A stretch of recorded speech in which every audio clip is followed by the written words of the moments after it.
Hello बच्चों, welcome back to online classes of Adi Career Point. And today is the day 5 of PYQ Master Stroke Series of Political Science CBSE Class 12 Board Examination 2026 target, right? और हमारा M क्या है? The aim is to score 95 plus marks. तो student हम आज की video में भी कंटिन्यू कर रहे हैं 2024 के 4 मार्क्स के क्वेश्चंस, राइट? और मैंने ऑलरेडी आपको बताया है कि ये पूरा का पूरा जो क्वेश्चन है फुल्ली आपके सीरीज में है, कंटिन्यूएशन है, जिससे आपको सुविधा होगी कि आपने कौन सा पेपर कब कंप्लीट किया है प्रॉपरली उसको जज करने के लिए। ओके, तो चलिए स्टार्ट करते हैं आज का class. Now question number 1, suggest any 2 measures to improve Indo China relation. तो student, this question is from which particular set of board examination 2024 question, that is 59 2/1। और इसके पहले का अगर आपने वीडियो देखा होगा तो मैंने उस वीडियो पे लास्ट जो एंड किया था that question was similar, but what is the basic difference, वहां इंडिया और पाकिस्तान का डिफरेंस को उनके बीच में रिलेशन इंप्रूव करने की बात कही गई थी। एंड इन दिस क्वेश्चन, इस क्वेश्चन में क्या बोला है, इंडिया और चाइना के बीच में रिलेशंस जो है हमें कैसे इंप्रूव करने, ऐसे आपको सजेशंस देने, यानी ऐसे 2 मेजर्स बताने हैं। तो व्हाट आर दोस 2 मेजर्स जो हम सजेस्ट कर सकते हैं to improve India and China relation? तो number 1, negotiation should be encourage to resolve the border dispute. तो मेजर इश्यूज क्या है? पहली बात, इंडिया और चाइना के बीच में और इंडिया और पाकिस्तान दोनों के बीच में एक कॉमन चीज है, बॉर्डर वाला डिस्प्यूट। लेकिन इंडिया और चाइना के जो बॉर्डर डिस्प्यूट है इंडिया और पाकिस्तान का टोटली अलग है, क्योंकि इंडिया और पाकिस्तान के बीच में कश्मीर को लेकर के मुद्दा है, राइट? कश्मीर को लेकर है। लेकिन चाइना का कहना है कि जो नॉर्थ ईस्ट वाला जो इलाका है या फिर अक्षय चीन एरिया है, उन दो जगहों को लेकर के बॉर्डर डिस्प्यूट है। और चाइना का कहना है we were not the part of the British colonial empire, तो हम उनके बनाए गए बाउंड्री को क्यों माने। तो इसे लेकर के इंडिया और चाइना के बीच में बॉर्डर डिस्प्यूट है। सो नेगोशिएशन शुड बी इनकरेज, तो ऐसे नेगोशिएशन करने चाहिए। ऐसी बातों को लेकर के डिप्लोमेटिकली हमें चाइना से बात करनी चाहिए, ताकि हम अपने जो दोनों कंट्रीज के बीच में बॉर्डर डिस्प्यूट है उसको हम कम कर पाए, उस प्रॉब्लम को हम पूरी तरह से खत्म कर पाए।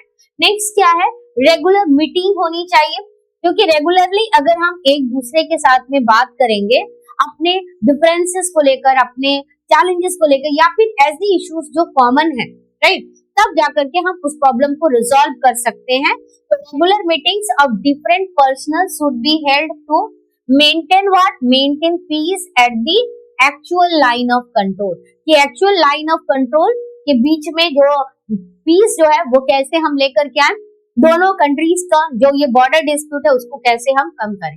नेक्स्ट क्या होना चाहिए, दोनों के बीच में म्यूचुअल ट्रेड होना चाहिए।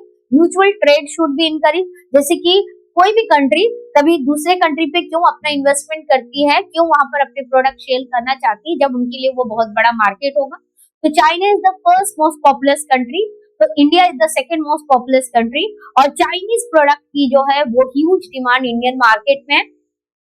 तो चाइना कभी नहीं चाहेगा कि इंडिया के साथ में जो उनका फाइनेंशियल जो टर्म्स है, म्यूचुअल ट्रेड है, वो खतरे में पड़े, क्योंकि इंडिया उनके लिए बहुत बड़ा मार्केट का काम करता है। ठीक है, तो दोनों के बीच में म्यूचुअल ट्रेड होना चाहिए, mutual trade should be encourage. और इसके अलावा कॉन्फिडेंस बिल्डिंग मेजर्स होना चाहिए, कोई मिसअंडरस्टैंडिंग या मिसकंसेप्शन दोनों के बीच में नहीं होना चाहिए, और ऐसा होता है तब जाकर के प्रॉब्लम्स क्रिएट होने लगते हैं। तो confidence building measures should be adopted as far as possible. तो यहाँ पर एक बहुत इंपॉर्टेंट बात है कि यहाँ पर people to people contact establish करना जो है वो यहाँ पर मुद्दा नहीं है। पाकिस्तान और इंडिया के बीच में people to people contact establish करना दैट इज टोटली डिफरेंट, क्योंकि पाकिस्तान इंडिया से अलग होकर के एक नया देश बना, बट चाइना ऑलरेडी उनका कल्चर अलग है, वो एक सेपरेट नेशन पहले से ही है। ठीक है, तो दोनों के बीच में डिस्प्यूट्स अलग है, डिस्प्यूट्स के आपको बोले तो मेजर्स भी आपके अलग ही होने चाहिए। तो अगर हमें चाइना के साथ में रिलेशंस इंप्रूव करने हैं, अच्छे रिलेशंस करने हैं, और ये बात भी सही है कि बार बार युद्ध करने से तो प्रॉब्लम का सॉल्यूशन नहीं होता, इससे दोनों कंट्रीज की जो जनता है वो प्रॉब्लम में रहती है। तो बेटर है कि हम नेगोशिएट करें, इनकरेज करें to resolve the border dispute, regular meetings करने की जरूरत है ताकि हम किस तरह से एक्चुअल लाइन ऑफ कंट्रोल पे पीस को मेंटेन करें।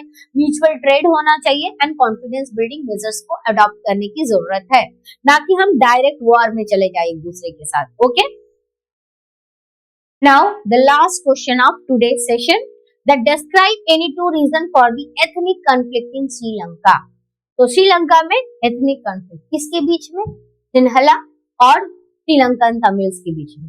एंड सिन्हला जो है वहां के जो most important ethnic community belongs to Sri Lanka, और श्रीलंकन तमिल्स के बीच में सिन्हला जो है वो मेजोरिटी में थी और उसका डोमिनेशन चल रहा था, राइट। तो अब दो रीजन क्या है? तो politics in Sri Lanka was dominated by the interest of the majority community।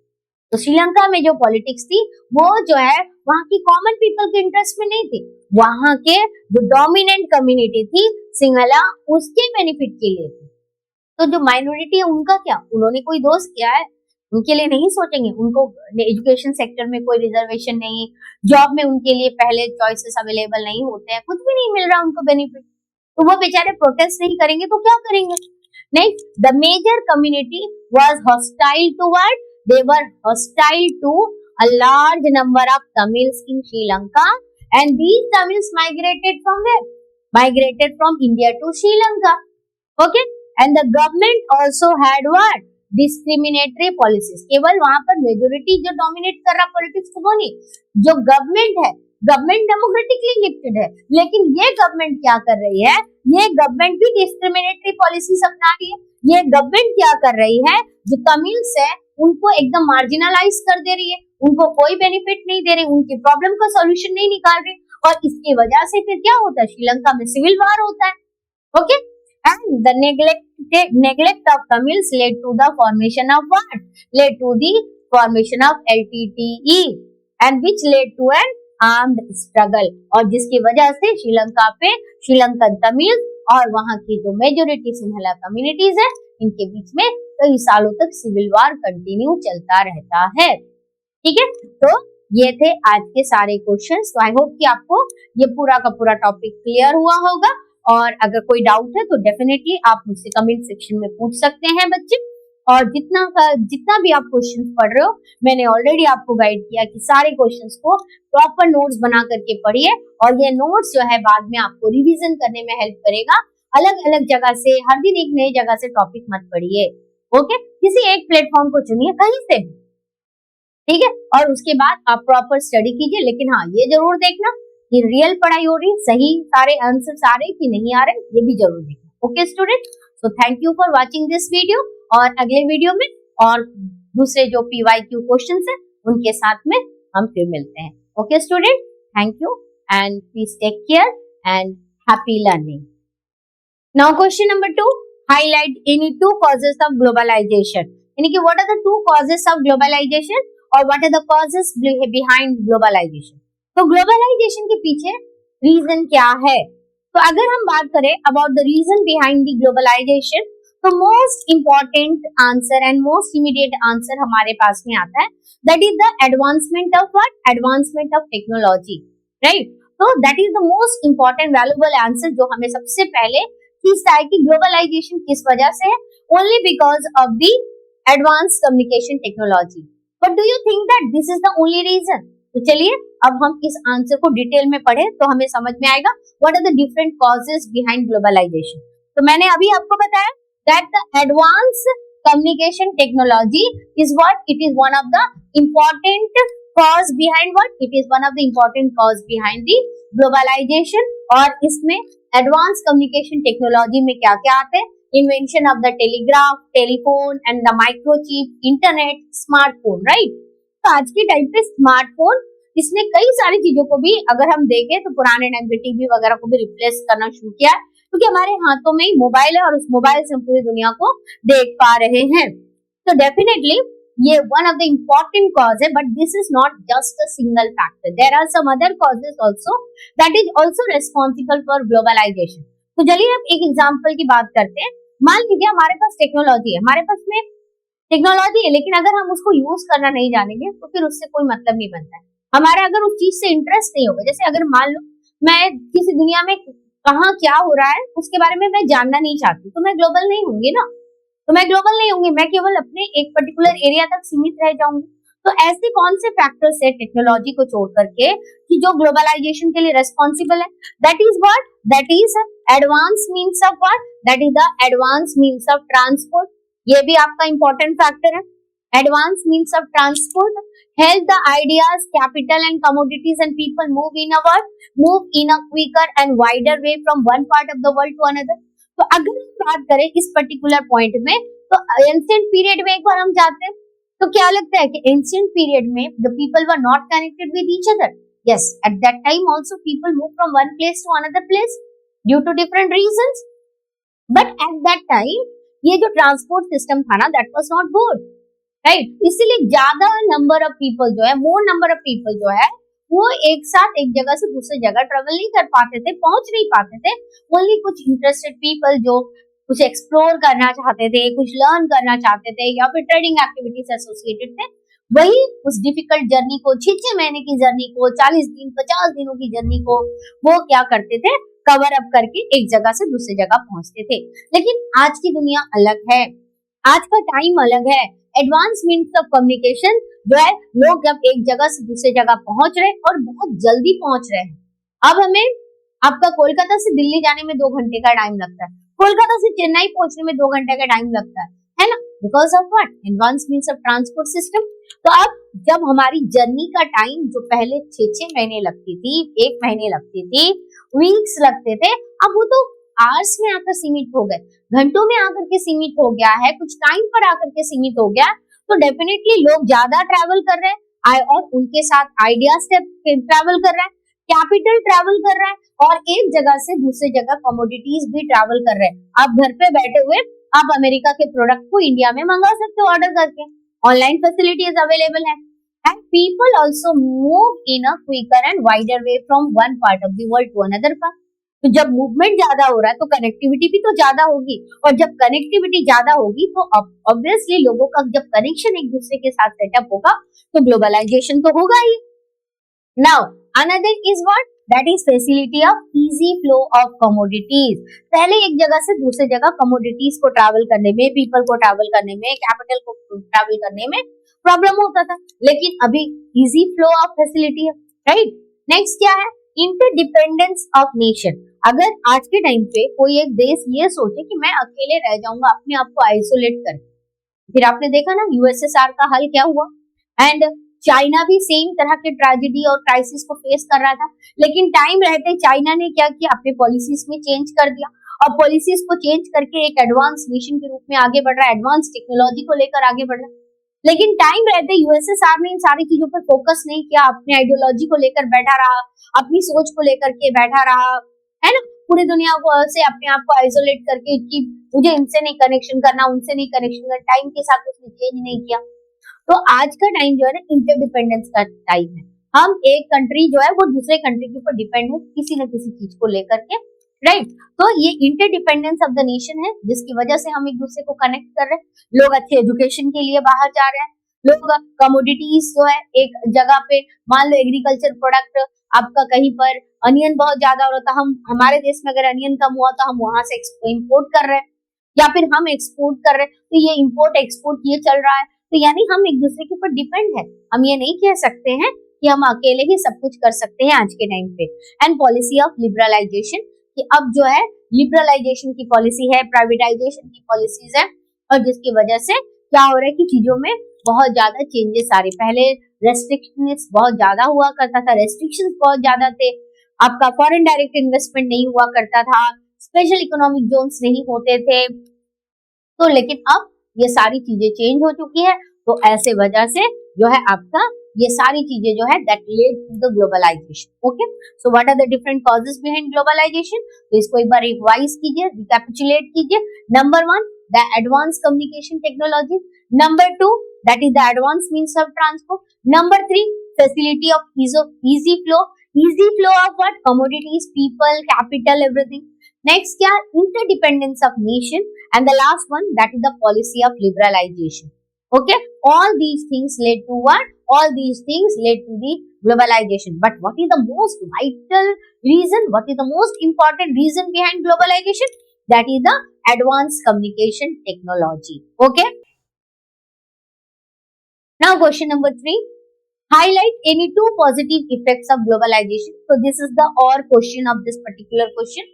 कि दोनों ही क्वेश्चन ग्लोबलाइजेशन से है. तो ग्लोबलाइजेशन के आपको पॉजिटिव इफेक्ट बताने हैं. तो स्टूडेंट जब आप इस चैप्टर को पढ़ोगे तो ग्लोबलाइजेशन के जो है हर टॉपिक से रिलेटेड आपका ग्लोबलाइजेशन का पॉलिटिकल सिस्टम पर क्या इम्पैक्ट है, इकोनॉमी पर क्या इम्पैक्ट है, कल्चर पर क्या इम्पैक्ट है, तो इन सभी जब टॉपिक को आप पढ़ोगे तो आप इन टॉपिक को दो तरह से पढ़िएगा, एक पॉजिटिव और एक नेगेटिव इम्पैक्ट. यानी किसी चीज की अगर पॉजिटिव इम्पैक्ट है तो उसका नेगेटिव भी इम्पैक्ट होगा. लेकिन यहाँ पर इन जनरल पूछा है कि highlight any two positive effects of what, highlight any two positive effects of globalization. तो इन जनरल में ही आपको इसका आंसर देना है. तो पॉजिटिव इफेक्ट क्या है? तो जो लोग ग्लोबलाइजेशन के सपोर्टर्स हैं, जो लोग ग्लोबलाइजेशन पर बिलीव करते हैं और मानते हैं, उनका ये कहना इट एनहांस इंटरकनेक्टेडनेस. डेफिनेटली ये इंटरकनेक्टेडनेस को एनहांस करने का काम करता है. नेक्स्ट क्या है? फैसिलिटेट करता है. What facilitate? Transfer of knowledge and technology, है ना. तो ग्लोबलाइजेशन की वजह से तो ये है कि कहाँ क्या डेवलपमेंट हो रहा, क्या एडवांसमेंट हो रहा, कौन कहाँ किस नई टेक्नोलॉजी को लेकर के आ रहा है. All these only because of all the positive impact, because of what? Because of the globalization. Next, increase of the consumers choices. अब consumers कौन है? We are the consumers. हम खरीदते हैं सामान को, तो हमारे choices में अब increase हो रहा है. पहले हम जो है केवल एक या दो तरह के सामान हमारे पास choices में हुआ करते थे. अब हमारे पास में उन choices को चुनने के लिए options है. आप कई सारे अलग अलग ब्रांड से ऑनलाइन में शॉपिंग कर सकते हो. आपके पास चॉइस अवेलेबल होती है, आपके पास ज्यादा से ज्यादा चॉइसेस अवेलेबल होती है, जितना ज्यादा आप एक्सप्लोर कर पाओ. तो ये क्यों पॉसिबल हो पाया है? This is possible because of globalization. FDI that is foreign direct investment in poor countries is easy. तो अब फॉरेन डायरेक्ट इन्वेस्टमेंट हो रहा है, that is the multinational corporation है, वो गरीब देशों में आकर के अपनी फैक्ट्री सेटअप कर रहे हैं. और उनके फैक्ट्री सेटअप करने से बेनिफिट क्या हो रहा है कि जो गरीब देश है वहां के लोगों को नौकरी मिल रही है, उनके लिए एम्प्लॉयमेंट जनरेट हो रहा है. और एम्प्लॉयमेंट जनरेट होने की वजह से वहां पर जो पॉवर्टी है, लोग वहां पॉवर्टी से बाहर निकल रहे हैं. हाँ, इसका ये मतलब नहीं कि ये जो मल्टीनेशनल कॉर्पोरेशन है गरीब देशों के लिए काम कर रहा है, नहीं, बल्कि वो अपने बेनिफिट के लिए काम कर रहा है. और पुअर नेशंस में अगर वो इन्वेस्टमेंट करते, इससे उनको in comparison to the people of that particular nation, the multinational corporation और the multinational companies having the large benefit. Okay, तो खैर, लेकिन इससे जनता को भी बेनिफिट हो रहा है, लोगों को भी बेनिफिट हो रहा है. So FDI in poor countries is easy. पहले ऐसा नहीं हो पाता था. And all these are happening only because of the policy of liberalisation. Next क्या है? Increase in economic development because of globalisation. Efficiency of state increases. State की जो क्षमता है, स्टेट की जो ताकत है, उसको ये बढ़ाता है, उसको ये कम नहीं करता. स्टेट की कैपेसिटी को इंक्रीज कर रहा है बिकॉज ऑफ ग्लोबलाइजेशन. कि हम ये देख पा रहे हैं कि क्या गलत हो रहा, क्या सही हो रहा, जनता क्या सोच रही है, नहीं सोच रही है, इन सभी के बारे में. और नेक्स्ट क्या है? Cultural homogenization increasing. Right, cultural homogenization जो है वो देखने के लिए मिल रहा है. कई सारे कल्चर आपस में मिल रहे हैं, है ना. उनका यूनिकनेस ब्लेंड दिख रहा है, जैसे कि खादी कुर्ता के साथ में जींस पैंट का कॉम्बिनेशन है. तो ये अलग अलग ब्लेंडिंग दिख रही है, अलग अलग चॉइसेस दिख रही है. तो ये सारे only because of what? Only because of globalization. Right. Now question number 4. The best way to respond to regional aspiration. ये इंडिया वाले चैप्टर से है, बुक से. आपका रीजनल एस्पिरेशन टॉपिक से दिया हुआ है. Right. So the best way to respond to regional aspiration is what? Through democratic negotiation. Regional aspirations का मतलब यहाँ पर क्या है? तो फॉर एग्जांपल इंडिया का हम एग्जांपल लेते हैं, नॉर्थ साउथ ईस्ट वेस्ट. तो नॉर्थ यहाँ पर हिंदी भाषा का डोमिनेशन है, तो वहीं पर साउथ जहाँ पर अलग अलग साउथ इंडियन लैंग्वेजेस है, वेस्ट का अपना कल्चर है, आपके ईस्ट का अपना कल्चर है, और यहाँ पर ब्लेंड ऑफ कल्चर है, डिफरेंट ब्लेंड, और अलग अलग ज्योग्राफिकल रीजन है, और अलग अलग ज्योग्राफिकल रीजन की अपनी अलग यूनिकनेस है. और उसके साथ साथ उनके अपने खुद के बहुत सारे प्रॉब्लम्स भी है, राइट। तो ये जो हमने डेमोक्रेटिक सिस्टम अडॉप्ट क्यों किया, इसी यूनिकनेस को जो है बनाए रखने के लिए, डाइवर्सिटी को बनाए रखने के लिए, ना कि इसको एंड करने के लिए। तो इसीलिए यहाँ जो क्वेश्चन पूछा है, the best way to what, the best way to response to regional aspiration. अगर अलग अलग रीजन्स अपने प्रॉब्लम्स को सेंट्रल गवर्नमेंट तक पहुंचा रहे हैं, अपनी बातों को रख रहे हैं, तो उसको कैसे हम रेस्पॉन्स करेंगे? क्या हम बोलेंगे उन स्टेट को या उन रीजन्स को कि आप हमें कुछ मत बोलिए, हम पूरा सेंट्रल गवर्नमेंट है, हमें पूरे देश को लेकर के काम करना है, हम आपकी बातों को नहीं सुनेंगे, आप अगर मूवमेंट करोगे तो हम अपनी आर्मी वहां भेजेंगे? क्या हमको इस तरह से उनसे डील करना है कि क्या करना है? तो यहाँ पर इस लाइन में बोला गया है, the best way to response to regional aspiration is through democratic negotiation. किसके थ्रू करना है? Democratic negotiation rather than through suppression to justify the statement with example। तो ये बात सही है कि अगर हमें रीजनल एस्पिरेशंस को रेस्पॉन्स करना है तो the correct way to respond to those regional aspirations is through what? It is only through the democratic means rather than suppression। अगर हम suppression के तरफ जाएंगे तो वो सारे रीजन्स जो है इंडिया से सिसीड होकर के अलग कंट्री बनाने की भी डिमांड कर सकते हैं, और इससे इंडिया की जो यूनिटी है वो इंडिया को खत्म कर देगा और डिवाइडेड हो जाएगा India, right. So the best way to respond to regional aspiration is through democratic negotiation. For example, जैसे कि 1980s के टाइम पर the militancy had erupted in Punjab and there were problems in the north east as well. तो 1980s में पंजाब में problem, Khalistani movement, separate Punjab, separate Khalistan बनाने की demand, militancy had erupted in Punjab. उसके बाद में नॉर्थ ईस्ट में problem, student in Assam were agitated and the Kashmir valley was boiling. तो ये सारे प्रॉब्लम जो है 1980 से एसोसिएटेड है। तो यहाँ से क्वेश्चन बन सकता है, some of the problems associated with the 1980, the period of 1980। तो क्या क्या प्रॉब्लम्स है? That is the militancy had erupted in Punjab. Second क्या है? Problems in the north east में प्रॉब्लम्स है। इसके अलावा student in Assam also agitating, और कश्मीर वैली में भी प्रॉब्लम था। तो instead of treating them by simple law के थ्रू उनको ट्रीट करने से अच्छा, N order the government of India negotiated what? They negotiated with the settlement with regional movement. ठीक है, negotiated settlements with what? Regional movement. तो जो जो रीजनल मूवमेंट्स हो रहे थे उनके साथ इन्होंने सेटलमेंट किया। तो अब कैसे सेटलमेंट किया, उसके एग्जांपल्स क्या आते हैं? जैसे कि आपने पढ़ा है Punjab accord, right, the Punjab accord, और इसके अलावा द असम अकॉर्ड। तो जाकर के सेंट्रल गवर्नमेंट जो है in particular regional people those who are protesting, जैसे कि आसाम में और असम स्टूडेंट यूनियन, पंजाब में जो है आपका लोंगोवाल अकॉर्ड साइन होता है। उस समय जो अकाली दल के प्रेसिडेंट थे हरचंद सिंह लोंगोवाल, उनके साथ में राजीव गांधी जी जो है वो पंजाब अकॉर्ड साइन करते हैं, और उसके थ्रू जो पंजाब में पंजाब के इश्यूज को लेकर के जो सिखों के अगेंस्ट में जो राइट हुआ था, उस राइट को लेकर के किस तरह से उसको पीसफुल रिजॉल्व किया जाएगा उस पर बात की गई। आसाम अकॉर्ड साइन हुआ। तो जो इलीगल जो वहां पर माइग्रेशन हो रहा है, not only from Bangladesh but from the other part of the state country, तो उसको लेकर के किस तरह से सेटलमेंट किया जाए, and that reduce the tension existing in many state. इसके अलावा द एग्जांपल ऑफ मिजोरम भी है कि मिजोरम में जो मिजो नेशनल फ्रंट था उसने क्या किया, प्रोटेस्ट किया कि वो आसाम से अलग होकर के एक नया स्टेट बनाना चाहते हैं। क्यों ऐसा हुआ? क्योंकि आसाम की गवर्नमेंट जो है वो मिजोरम जो ऑटोनॉमस डिस्ट्रिक्ट काउंसिल था वहां के लोगों के बारे में वो सोच ही नहीं रहे थे, उनको उनके जो प्रॉब्लम्स थे उनको प्रॉपर तरीके से वो रिस्पॉन्ड नहीं कर पा रहे थे। That's why Mizo national front ने प्रोटेस्ट किया, और लगभग 20 साल तक लड़ते लड़ते दोनों ही साइड से जो है इंडियन गवर्नमेंट, हमारा नेशनल गवर्नमेंट वो थक गया और ये सारे लोग थक गए, और लास्ट में फिर इन लोगों ने भी क्या किया, लास्ट में इन्होंने भी आपका एग्रीमेंट साइन किया। क्लियर? और उसके बाद फिर क्या बनता है, उसके बाद फिर आपका मिजोरम सेपरेट स्टेट के रूप में फॉर्म होता है। Okay, now question number 5, highlight any 2 reason for India to choose the policy of NAM after independence. तो why did India choose the policy of NAM?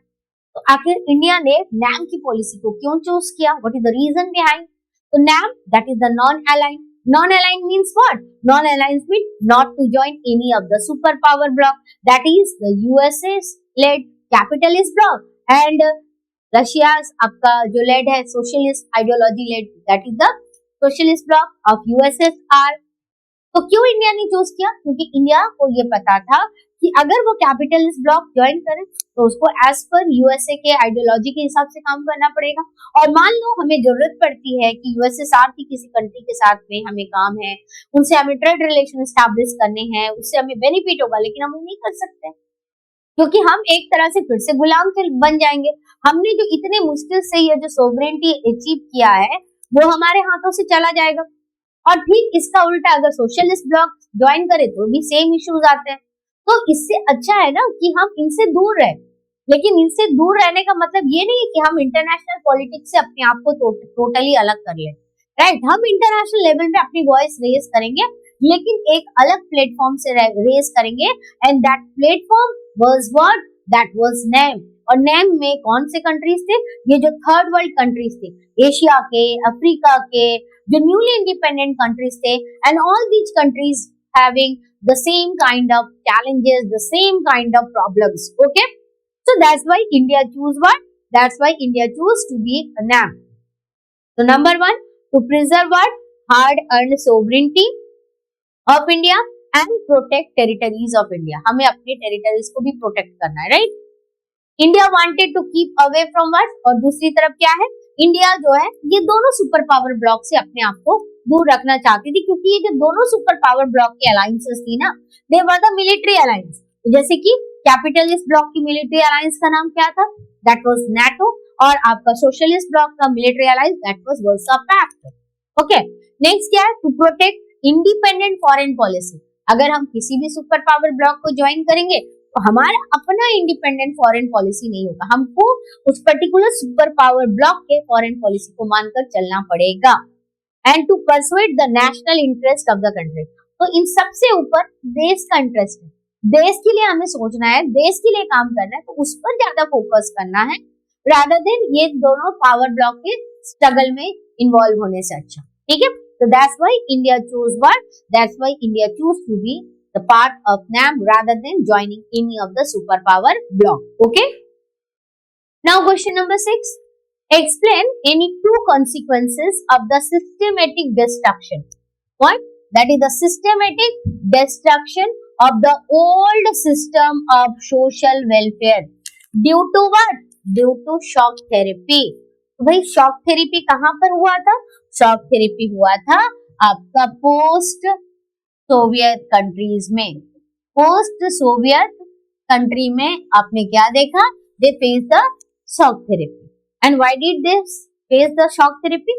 क्योंकि पहले जो है उनका क्या था? They were having a socialist system, authoritarian socialist system. They were having what? Authoritarian socialist system था उनका. अब सोशलिस्ट सिस्टम से डायरेक्ट लिबरल सिस्टम है ना, लिबरलाइजेशन की तरफ में चला गया. अगर ये प्रोसेस स्लो होता तो कोई प्रॉब्लम नहीं होता, 1 by 1 करके होना चाहिए था. लेकिन रातों रात हमने पॉलिसीज बदल दी. अगर रातों रात पॉलिसीज बदल दी ये सोच करके कि वेस्ट में जो डेवलपमेंट हो रहा है वही हमारे यहाँ पर मिलेगा, हमको भी उसका बेनिफिट मिलेगा, लेकिन सोवियत यूनियन के पोस्ट सोवियत कंट्रीज में ऐसा नहीं हुआ. क्यों नहीं? क्योंकि रातों रात पॉलिसीज बदली है ना, सडन चेंज हुआ, सडन शिफ्ट हुआ उनकी पॉलिसीज का. तो अब ऐसे में हमको बेनिफिट कैसे मिलेगा? वो जो स्ट्रक्चर जो लिबरलाइजेशन के लिए बनना था वो तो था ही नहीं. पहले का सिस्टम कुछ अलग था. क्योंकि अगर आपने सोवियत सिस्टम पढ़ा है तो आपने देखा होगा कि यहाँ पर सबके लिए नौकरी है, minimum level of standard of living सबके लिए अवेलेबल है. Minimum level of standard living जो है वो सबके लिए अवेलेबल है. ऐसा नहीं है कि कोई भुखमरी का शिकार हो पाएगा. वहां पर हेल्थ की जो फैसिलिटीज है वो सब्सिडाइज है, बच्चों की फैसिलिटी सब्सिडाइज है. वहां पर आपने क्या देखा है? वहां पर एक तरह से कोऑपरेटिव फार्मिंग सिस्टम है. लेकिन जब हम कैपिटलिस्ट सिस्टम पे जाएंगे तो यहाँ तो ऐसा नहीं है. तो एक तरह से सोशलिस्ट सिस्टम एक इगैलिटेरियन सोसाइटी थी, तो society which was based on equality, right. लेकिन जब हम लिबरल सिस्टम में जाएंगे ये तो बेस्ड ऑन कंपटीशन. जो कंपटीशन में आगे बढ़ेगा, जैसे रनिंग की रेस में जो आगे दौड़ रहा है, जो फर्स्ट होगा वही विनर होगा। बाकी सबको भी तो हम माने वो इक्वालिटी नहीं देंगे ना कि अरे भाई ये भी तो बच्चा मेहनत किया, इसको भी फल मिले, इसको भी अवार्ड मिले, ऐसा तो नहीं होगा। तो लिबरलाइजेशन वैसा ही है, and they were not actually accommodated with the liberalised policy. तो शॉक थेरेपी की वजह से क्या होता है, सिस्टमेटिक जो ओल्ड जो सिस्टम था इनका, वो धीरे धीरे क्या होता है, खत्म होने लगता है। ठीक है, so the withdrawal of what, क्यों ऐसा होता है, क्योंकि पहले क्या था, पहले गवर्नमेंट कंट्रोल था, पूरा गवर्नमेंट के अंडर कंट्रोल में था, कोई प्राइवेटाइजेशन नहीं था, कोई individual ownership of means of property नहीं थी। लेकिन शॉक थेरेपी में, यानी कि जब आप सोशलिस्ट सिस्टम से जब कैपिटलिस्ट सिस्टम की तरफ शिफ्ट कर रहे हैं, now there is an individual means of property आ रहा है, इंडिविजुअल ओनरशिप ऑफ प्रॉपर्टी आ रहा है, अब इंडस्ट्रियल ओनरशिप आ रहा है, कोई एक व्यक्ति इंडस्ट्री का ऑनर होगा, पहले स्टेट होता था, और स्टेट होता था तो वो सबके बेनिफिट के लिए काम करता था, वेलफेयर स्टेट के रूप में काम करता था। लेकिन अब जो है withdrawal of the government subsidy, अब लोगों को गवर्नमेंट सब्सिडी नहीं मिलेगी। अब जब गवर्नमेंट की सब्सिडी नहीं मिलेगी तो जिनके पास में कुछ भी नहीं है वो कहाँ चले जाएंगे, they were all pushed towards the poverty. So pushed a large section of people into what, large section of people into what, they move to the poverty. उनको पूरी तरह से गरीबी में डूबना पड़ा, उनके पूरे सेविंग्स खत्म हो गए, और कई सारे बैंक जो है वो बैंकक्रप्ट हो गए, उनके पूरे पैसे खत्म हो गए, right. And the middle classes were pushed into the periphery of society, एकदम सोसाइटी पे एकदम कॉर्नर कर दिया गया लोगों को। ठीक है, तब ऐसे कंडीशन में ये बेचारे क्या करेंगे, क्योंकि अब गवर्नमेंट का भी कोई सपोर्ट नहीं, गवर्नमेंट कंट्रोल है नहीं, है ना। तो ये हुआ। नेक्स्ट क्या होता है, that is the intellectual and academic man power disintegrated और माइग्रेटेड। जो इंटेलेक्चुअल मैन पावर थे या एकेडमिक मैन पावर थे वो भी डिवाइड हो गए, और वो भी या तो फिर माइग्रेट होकर दूसरे जगह चले गए। इसके अलावा जब बेरोजगारी बढ़ रही है, जब गरीबी बढ़ रही है, तो अब कौन सा ग्रुप उभरेगा, डेफिनेटली क्राइम्स जो है यानी क्रिमिनल एक्टिविटीज बढ़ेंगे, तो that is the rise of mafia. A mafia emerged and controlled many economic activities, यानी कि लूट मची हुई थी, जितना ज्यादा हो सके उतना लूट मचाए। कितने सारे वहां पर गवर्नमेंट कंट्रोल जो इंडस्ट्रीज थे, वहां के जो वैल्यूएबल मशीन्स वगैरह सबको जो है एकदम थ्रोन अवे प्राइसेस में बेच दिया गया, उनको पूरी तरह से डिवैल्यूड कर दिया गया, लोगों को काम से निकल जाना पड़ा। तो ऐसे कंडीशन में क्या होगा, पूरा का पूरा जो सिस्टम जो बना हुआ था, जहां पर लोग तो भूखे मरने की कम से कम नौबत नहीं थी, सब्सिडाइज प्राइसेस में चीजें अवेलेबल थी, सबके लिए सब कुछ था, 100% एम्प्लॉयमेंट थी, वो ओल्ड वेलफेयर सिस्टम क्या हुआ, वो टूटने लग गया। And privatization led to new disparities and economic inequality among what, among people. ठीक है, तो प्राइवेटाइजेशन की वजह से क्या होता है, प्राइवेटाइजेशन की वजह से नई तरह की डिस्पैरिटीज यानी कि नई तरह के डिफरेंसेस देखने के लिए मिलते हैं। एंड इकोनॉमिक इनइक्वालिटी, पहले वो क्या था, that was the egalitarian society था, है ना, लेकिन अब क्या हो गया, इकोनॉमिक इनइक्वालिटी आ गया। पहले इकोनॉमिक इक्वालिटी इनइक्वालिटी इतनी ज्यादा नहीं थी, है ना, जो जितना मेहनत कर रहा है उसको आउटपुट मिल रहा है, गवर्नमेंट कंट्रोल है सब कुछ, government is working for everyone.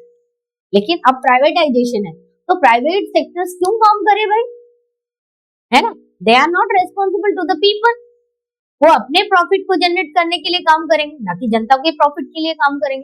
तो all these happens to the post Soviet countries and that's why they face the shock therapy. और पूरा ओल्ड वेलफेयर सिस्टम जो था, जो स्ट्रक्चर तैयार हुआ था, वो पूरी तरह से क्या हुआ, वो पूरी तरह से खत्म होने लगा। ठीक है,